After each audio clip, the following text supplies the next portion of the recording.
life and property is compensated with all these factors. Let's look at the urban structure in the Great Seljuks.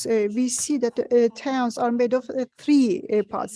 There is Kuhandif, the inner castle. The second part is Şehristan, the overall panoramic of the city. And the third part is the external neighborhoods. I mean, the neighborhoods on the outskirts of the city. In all medieval cities, we see the structure. In the most appropriate place of the state, there is Kuhandis, the inner castle. And in the inner castle, there is always a military garrison in the medieval cities. According to certain threads, the medieval cities, in fact, appear to be castle cities with a certain number of doors and gates. These are very wide gates. They keep the gates closed during the nighttime, and during the daytime, they have control over the entries and exits. So for study purposes, for pilgrimage, for touristic purposes, for trade purposes, they can be entries and exits. And during these entries and exits, and also during institute travels, it is necessary to get some official permit. This measure is in relation to ensuring public order. These permissions go into the official records, and some travel certificate is issued upon demand after certain inspections. Traveling, if he is a very well-known person, then a sealed document is given. But if they are just the laymen who are traveling, then they would seal them in their arms, or they would give them some metal lead ID coin that would be hanging on their neck, just like a necklace.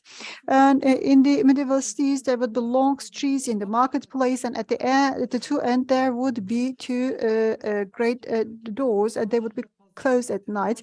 Before dark hours, the marketplace would be abandoned, and the traders would go back home.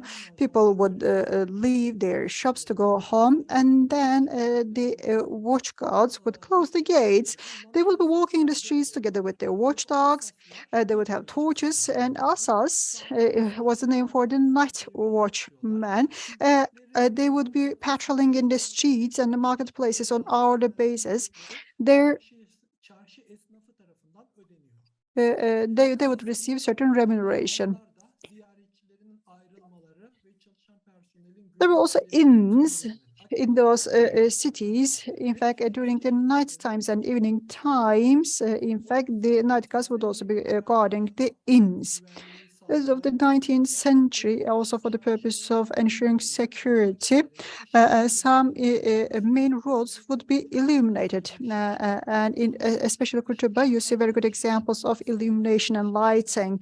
And some processed copper lighting bulbs would be hanging on the posts, and you see different types of lighting in different regions. In Iran and Iraq, mostly oil-based neft would be used, and in Syria and Egypt, some oily candles would be used.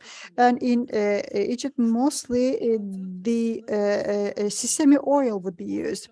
Let's look at the organization once again. In order to set public order and in order to counter crime, there was this organization called Shurta. It was a responsible organization. There would be a president, and it would be called Sahibi Shurta. It means owner of the Shurta.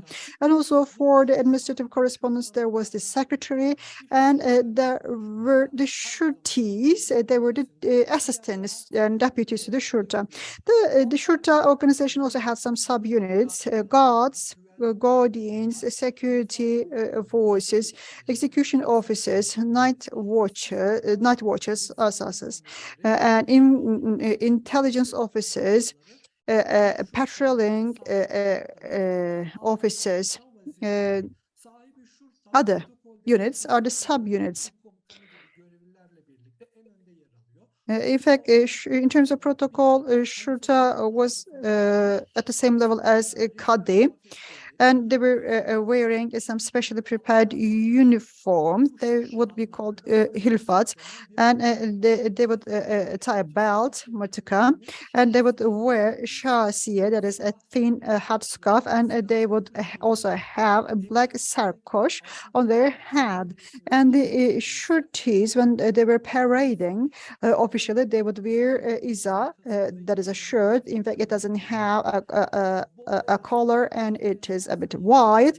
And also they would wear a dish touch. This is the male dress. It is a part of Arabic culture, and they would also wear a belt. That's a special uniform. On their uniform and on their belt, they would be carrying some long daggers, and on the daggers, they would carry the emblems that would show their rank. The shirties during operations and campaigns, they would also wear the helmets and arms with special emblems, and they would also wear some special military shoes. It would be called charmo, and they would be equipped with certain weapons, that is mostly a long dagger, and they had a special weapon, kafir kubbat. It is similar to a sword.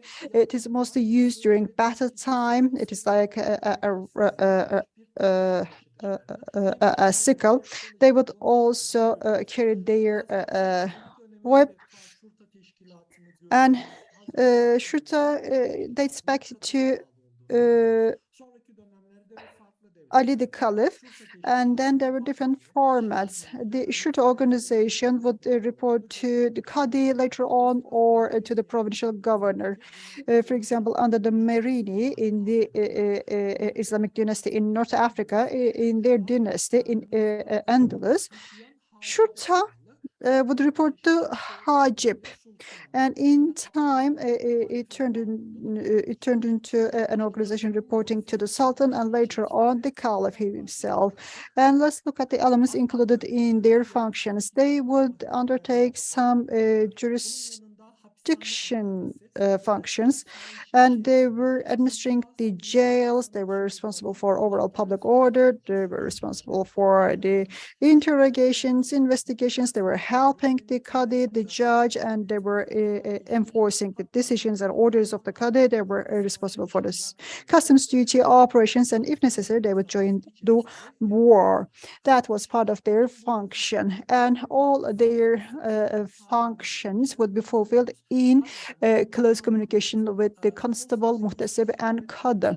So for the postal organization and the intelligence organization, in fact, in Devan Berit ward, there were seats, and shurta was part of that divan, that ward, together with the other units. And in Egypt, Fusta, and in El Asker, in two parts of Egypt, there were two shurta headquarters established in Islamic cities. The shurta buildings would be mostly next to other security and jurisdiction areas. So they would be mostly in the administrative part of the city, and they would stay together with the other administrators of the town. In pre-Islamic and Muslim Turkic states, there were subashis who were responsible for the public order and security, and that was originating from the Turkish military tradition. In fact, subashi and shurta organizations are similar, and later on they brought together under one organization in the following states, and they shared roles. In Syria, this different. Interestingly, shurta and subashi institutions, in fact, didn't become widespread. That was unlike other Islamic states. But, public order and security were ensured by Ahtas. That is a different institution. It was unique. It had its own characteristics. In fact, Ahtas would be executed and enforced by some well-known families. It is mostly in Al Jazeera. In Diyarbakir, there is a dynasty called Nisanoğulları, and in fact, this is also an Ahtas organization. It's a dynasty, but it's an Ahtas organization. They filled in the gap, and then they turned into a small feudal prince territory.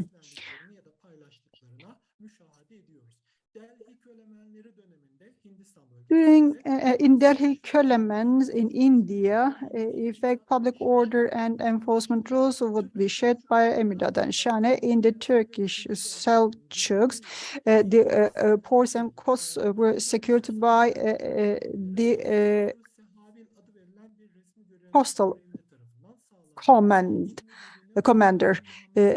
Bahayet Muhammad, in fact, was giving this appointment. They had specific training, and they were holding the offices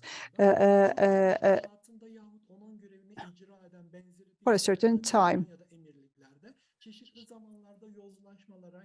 In time, there was corruption and also abuse of power.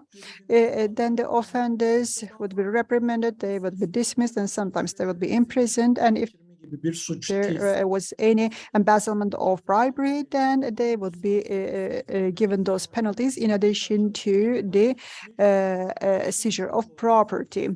In fact, in Nizam al-Mulk, the famous Selçuk Vezir, in fact, talked about the signs of corruption. In fact, he wrote the 40th chapter of his famous collection of works as a recommendation of the sultans, and it included those signs of corruption. In the medieval age, what were the most popular threats? So it was usurp, stealing, the Baghdadi rival, looting, unrest, and also some fight between different denominations. The Abbasid Caliphate, before it disappeared, in fact, there were some a civil unrest that was led by ayyas. They mostly have a job, but they are not representing a profession. So the members of trade and tradesmen would be, in fact, there. But that organization is very interesting, an anti-trade organization. In fact, they didn't intervene with the weak, with the women, with children. They had some moral principles, and they felt like a cavalier working alone in the woods, and they were just fighting against the enemy voluntarily in the rural. However, in Baghdad, in major cities, metropolitan cities, in fact, they were always in conflict with the capitalists and also the security forces. So it's just like that organization had two faces. One is good and one is bad. With the emergence of anarchy, Shurta organization and in the equivalent organizations, in fact, there was higher importance. Ibn Kassir talks about a looting event that took place in 1339. In fact, there were some explosives used then. We don't know the triggering mechanism, but it was the time adjusted. It was 1339, year 1339. It's interesting. So now I can read a paragraph from Ibn Kassir in order to describe what happened in that specific year. And then I will conclude. Well, he says the following. A group of Christian leaders just gathered in their own church. They collected some money internally in Damascus, 1339. And for preparation of explosives, spying, they had all the knowledge. And in fact, they gave the money to two priests, two fathers, who had all the information about terrorism, the explosives, etc. In fact, the explosives would show the impacts only after 4 or 5 hours. In fact, towards the evening hours, they just placed the bombs, the explosives in a hole, in a niche in the wall. Geceleyin karanlık bastırınca insanlar aniden dükkanlarının bulunduğu yerden alevler yükselmekte olduğunu gördüler. And then after some time, people saw the flames coming. In fact, the Amavite mosque's east minaret was set on fire. The representatives of the Sultan and all others were there. And later on, the fire just expanded, and the houses and the schools were affected by the fire as well. The aim was to put the Umayyad mosque fire as well. So that was a collective action of the Christians, and that was looting. And once the authorities understood that the reason for the looting, in fact, was Christians, and the authorities just arrested 60 people. They were tortured, they were penalized, and more than 10 Christian leaders were killed, and their dead bodies were burnt down. In conclusion, I'd like to say that there are certain dynamics of public security and order in the medieval cities. One tradition is originating from Islam. Shurta is an example. And the second branch is originating from Central Asia, Turkish tradition. And there are also regional traditions, just like Ahdas. Fourth arm is related to the needs. All these needs were also shaping the institutions. Their mandate and jurisdiction would be overlapping sometimes, but in practice there was no chaos among the institutions. In terms of security, these institutions would collaborate with other units, and they would be working in coordination. That's all for my presentation. I hereby conclude my presentation.